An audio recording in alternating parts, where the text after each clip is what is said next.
Welcome back, folks, to another episode of Jamin's Daily. I'm glad to be back.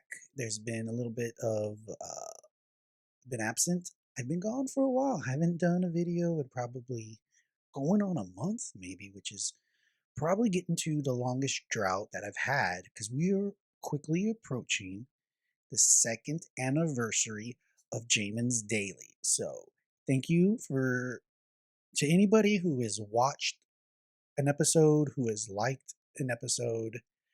Um, I appreciate it very much. And what we're going to do today, something different. I don't believe I've ever done before. I'm going to do it in a very rudimentary way. And I'm going to do an unboxing. And you're going to say, I'm unboxing what, you might ask? Well, I'm going to unbox. And again, as we're approaching a 2-year anniversary, I was always saying that one of the main goals of the podcast was to always improve. And so, what I'm unboxing today, right now, let's go ahead and get it done, is a product that's going to help us make improvements and enhancements to the podcast. So, let's see what we got in the box. I want to make it a bit of a surprise here, folks. So you can see, I got this in the mail like a week ago, but my producer, Seth Kaler, hasn't been able to come on by. So I was just kept it in the box for him because he was supposed to come over here and we were going to work on it together. But it's been taking too long. So look, this is what we got, guys. A Elgato Stream Deck. There it is. Evolve your content, folks. This thing, I'm going to read some details about it. I mean, if you go on YouTube, before I bought this, I went on YouTube and watched all kinds of things. There's probably a million videos about the Stream Deck and all kinds of videos, long, mid, and short, going over its capabilities. And this one has what? 1, 2, 3, 4, 5, 15 buttons for functions. And there's other ones that are even more elaborate. But this, guys, let's see what it looks like. Let's go ahead and open it out of the box. Let's see, there's got to be some tape here that I'm going to have to cut off. This, folks, is supposed to give more functionality in the sense that if you hit buttons, it will allow me and my producer Seth to help me stream and do different things that we've been wanting to do to add some value to the podcast, such as live streaming, green screen usage, and other things. This allows to at a push of a button for transitions and things to occur that without it would be more painstaking and maybe not as fluid or look as nice. And so that's what I'm hoping we're going to be able to use this for and make find a way to use it is what I'm saying. So the first time we do, trust me, I'm gonna let you know. And here it is. It's like a little Stream Deck. I guess it's got a little base here. Let's pull off the plastic with some rubbery so it sticks on it doesn't move. Perfect. Boom, boom, boom. You can already. How cool is that? Then let's see here. What else is in the box? I think this is the cord to charge it, no doubt. And then there's a little bit of instructions, folks. So you're probably asking, all right, more details for the Elgato. I'm coming with them. So guys, this is what we have in store for the Elgato and how we're gonna just utilize it.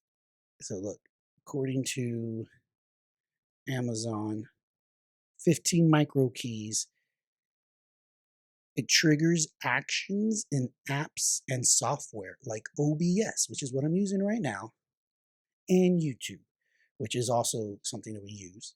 And it works with Mac and PC, which I use both of those as well. So how cool is this?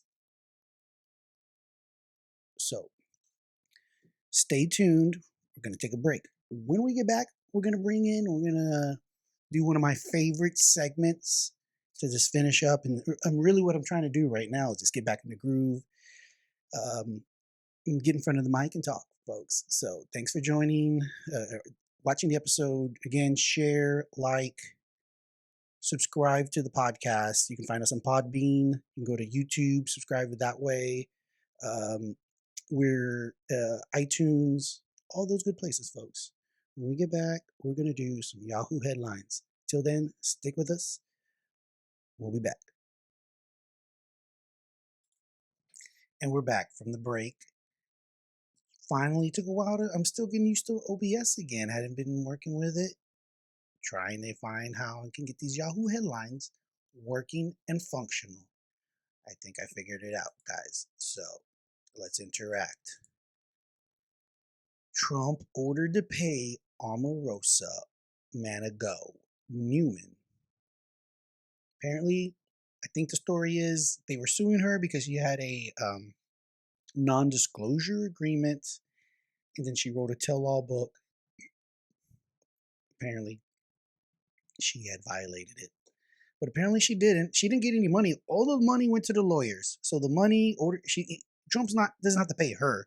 He has to pay her attorney fees. So I'm sure the attorneys are giving her some kind of kickback on that, no doubt. Video. I saw this on Inside Edition, kind of in passing. Boxing great Mike Tyson pummels plane passenger. Now let me tell you this. I saw the video. Mike Tyson is holding back because probably could have killed the guy, and he didn't. So I think, he's kind of hidden at him. The guy's covering up. So it wasn't like he got a clean one on him. That's not what happened. But he's going to be in some trouble. But the guy was harassing him. So I hope there's some mitigating circumstances here. Allegation against Bill Murray prompts investigation. Read into this.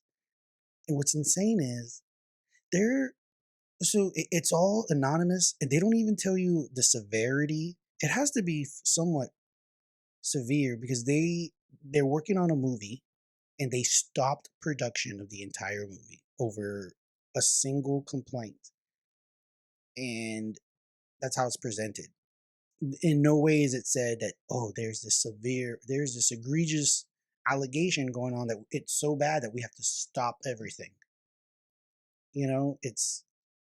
But this is the response. Everyone, they're so, because the thing would be is that if they kept working and then the allegations are true that Bill Murray acted inappropriately, I don't see how they can't finish work. They can't work and then investigate that at the same time.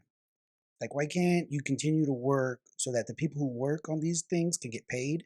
Because when they stopped the filming, I'm sure the people who had jobs working in the background, like the set and all that other stuff, now they can't work. I'm sure they were expecting to go to work tomorrow or the next week on this set, and now they can't because of a complaint. Can you imagine if somebody had a complaint at McDonald's and then they're like, you know what, we're going to close the store. We got to investigate this. Until then, nobody's getting their McDonald's. Sorry, guys, no Happy Meals for your little kids. It's an overreaction. They have to do this so that they can say they took it seriously. Look, we took it so serious that we stopped production. I mean, that's to me is the angle they're going for. Moving on. After kids expelled, Michelle Obama's brother, his wife, sue. So it's weird how they throw Michelle Obama in on the highline about her brother, who I'm sure most people don't even know who he is. But apparently his kids were expelled from what? After kids expelled, I'm assuming from school, because that's what kids normally get expelled from. but it's pretty. Let's see let's click into this. Michelle Obama's brother and his wife sued Milwaukee private school, alleging racial bias. Michelle Obama's brother and sister-in-law sued their child's former private school in Milwaukee, alleging that the two boys were unfairly kicked out after they raised concerns about racial bias. What are these? The Robinsons say the school retaliated against them because they verbally complained and filed bias incident reports about offensive classwork and assignments. This is what I never at 9 and 11 years old. So what are these kids like in the 3rd and 5th grade or something? What is offensive classwork and assignments? I don't get it. What can they be complaining about at 9 and 11 in the 3rd and the 5th grade? What's being taught in which that can be offensive? It seems to be unfair that they retaliated against a 9, 11-year-old for something we brought up to help the school. Yeah. So here's the thing. So they chose this school because it was the best school. Then they get there and it's not good enough. They want to change it because it was a good school, but now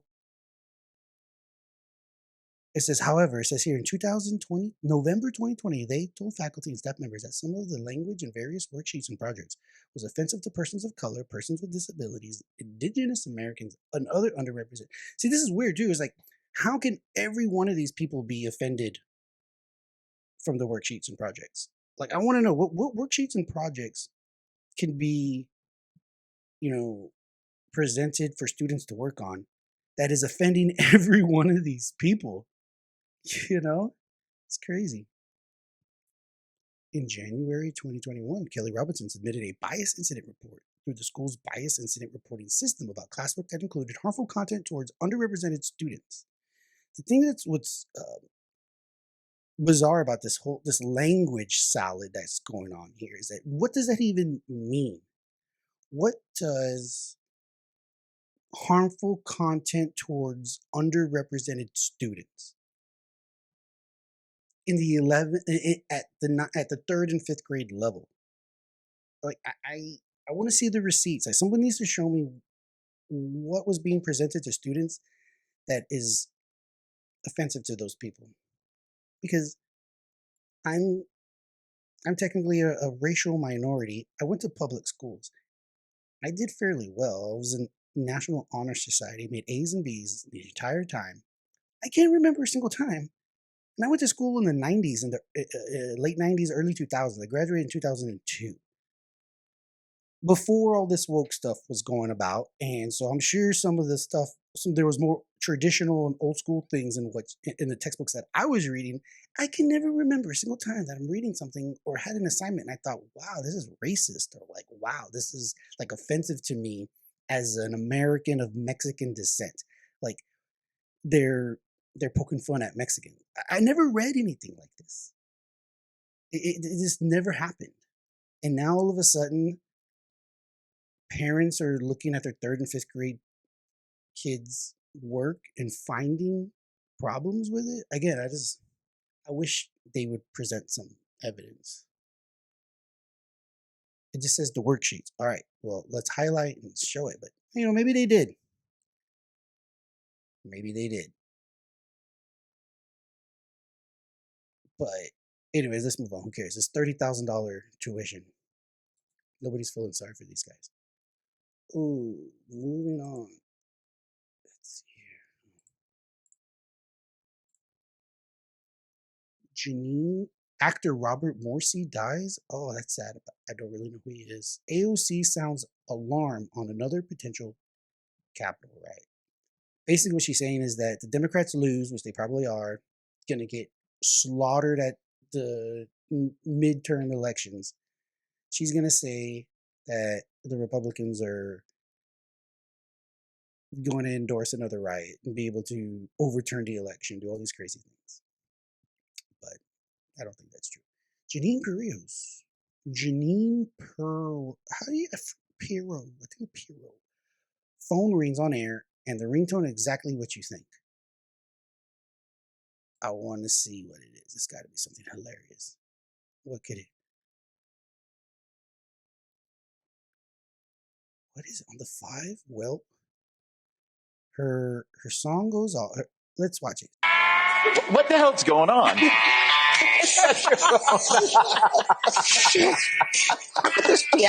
Oh man, it's a good thing we're not like a Broadway. Thank God we're not on TV. Something happened. I don't even know what I was like going. Go ahead, Greg. Great song. Should we call in technical help? There are no amusement parks for pets. Seems like a perfect opportunity to make a lot of money. Yeah. Take a look at this. Kind of place. I remember it. I was like frequenting bars back in the day when that song came out, so it's kind of nostalgic for me. Let's see here. Rita Ora's booty and abs look toned as F in a tiny thong bikini on IG. Ooh, what? Oh yeah, I remember. Listen, because it's women's health, guys. We're looking into this because it's coming from women's health, which means there's got to be something regarding health for women. And yeah, it shows up on my Yahoo feed all the time. So what we got? Like a distance photo of her butt? Come on now. What it clickbait to the max, folks. We got suckered into some clickbait. Let's move along. A woman accidentally spends over $500 at a seafood restaurant. How does that happen? I call BS on that. A man spent 47 minutes reeling in a rare fish, then released it. Oh, what a good guy. Let's try to find something that's worthwhile here. Catherine McPhee Foster's wet t-shirt photo shoot has an important message. Do you hear this, folks? I thought I would live and die and never hear that phrase put together. Wet t-shirt photo shoot has an important message. So important, folks, that we're gonna have to look into it. Could change our lives, perhaps. So she knows how to use fashion for change. And here's the thing: she's a singer and an activist. This is so cool nowadays, guys. Like anybody can be an activist, but not only can you be an activist, but you can legitimately use it in your title as credentials. If you protest anything or you sign up for, I don't know. An activist, you used to have to like really earn your chops. I thought, like really be out there for a while to then be bestowed an activist. Nowadays, any and everybody is an activist, and here she is. More clickbait. Wet t-shirt that's super important, can change people's lives and make a difference. And what is it? It's Earth Day, and she's wearing a wet t-shirt, garments, and lower. She's wearing a white t-shirt that's wet, not only on her shirt but her bottoms too. But then she's wearing black underwear. This is talk about fake news, man. Happy Earth Day. Was today Earth Day? Oh, and then again, it's all she's hawking. Look, Foster noted that 10% of the sales from Mine's collection. So she's just selling underwear, dudes. This is insane. Why is this on my Yahoo feed? I do not buy women's underwear. Oh, Kim Kardashian is not proud of her infamous 2006 Fendi outfit. I don't know. You can pass. I'm already feeling guilty. My uncle's leaving me a large inheritance, but excluding my siblings. I don't. Sasha Obama is reportedly dating a 24-year-old son of this famous actor. Again, about Michelle Obama's hardcore porn class offered to students at Utah College. As American as apple pie. Well, if you are a media or in a production, if you're taking courses on this, I can see how there can be some critical aspects and some things to learn from pornographic films. again, if you are looking at it maybe in the whole production and cinematography, I don't know, but now this is being used in a class to discuss the sexualization of race, class, and gender as an experimental radical art form. I guess they always got to throw in some like metaphysical, like next new waves philosophical stuff to make it sound cooler.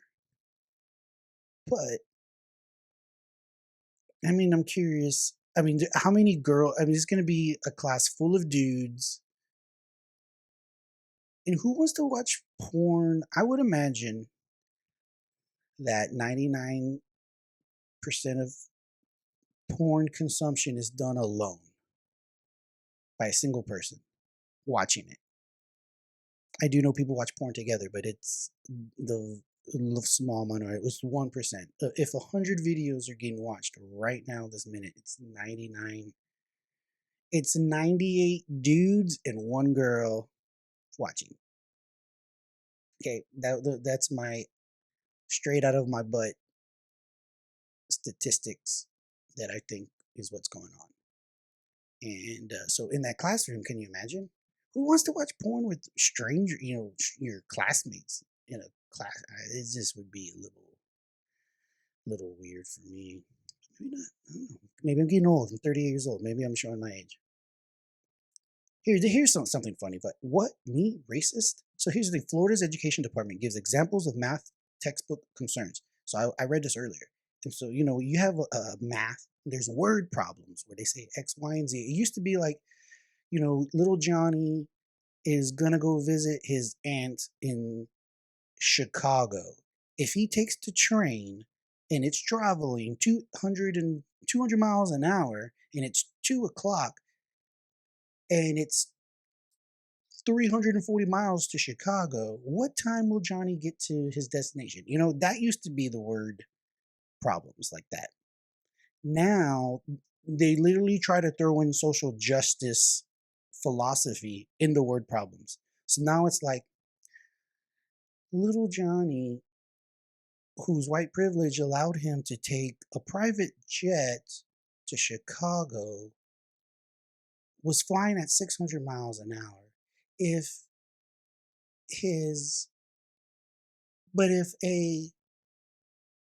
a person of color has to take the train, it can only go 100 miles an hour.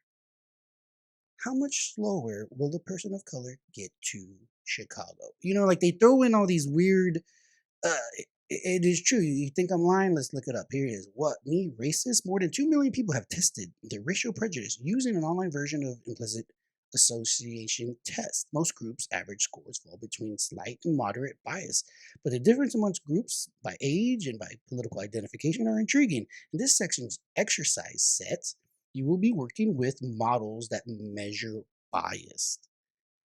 So they're using the math to solve quote unquote social problems. It's like, it's a very sneaky way to throw in this type of philosophy into math, okay, of all things.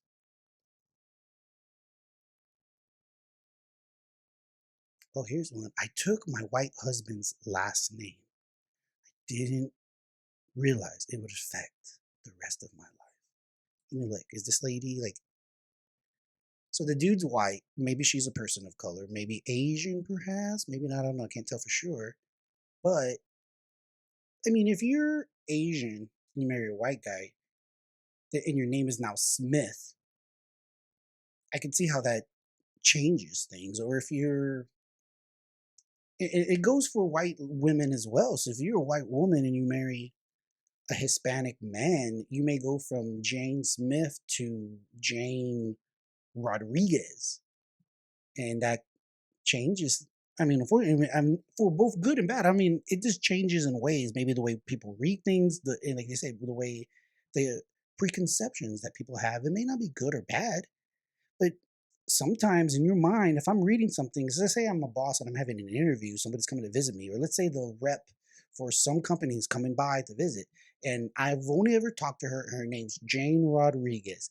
And so, like, is human nature, you kind of, your mind pictures something, and then when the lady shows up, she's like some lily white blonde lady, not exactly the Jane Rodriguez you may have been thinking about. Is that wrong? Is that something? Is that implicit bias? Is that something that's a wrong thing for people to be doing? I mean, it is. I mean, it happens, I'm sure. But here it says, but if I didn't adopt my husband's surname, I'd be branded the worst kind of F word in a conservative community. Feminist. Oh, see, so she is. She's Japanese. She's Japanese. Well, you know, life's about tough decisions, I guess.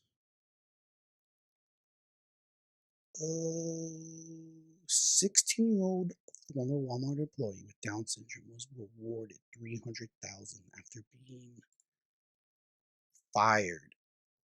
Now Walmart is seeking a new trial. This is what I don't understand about these situations. Is like, I mean, they awarded him 125 million, which the judge later reduced to 300 grand. Why not just pay the 300 grand and let it go? Walmart is seeking a new trial in an employee disability discrimination case that concluded in July after a 6-year legal battle.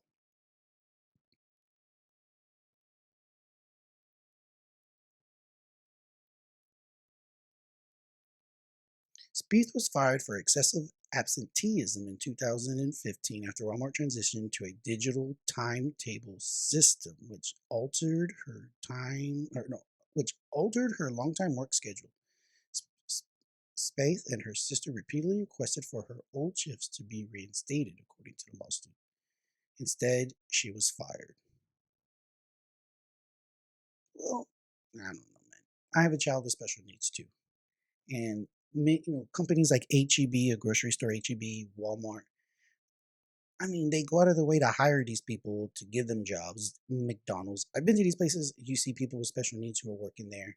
Good for them, and good for the companies to give them a job. But then at the same time, I mean,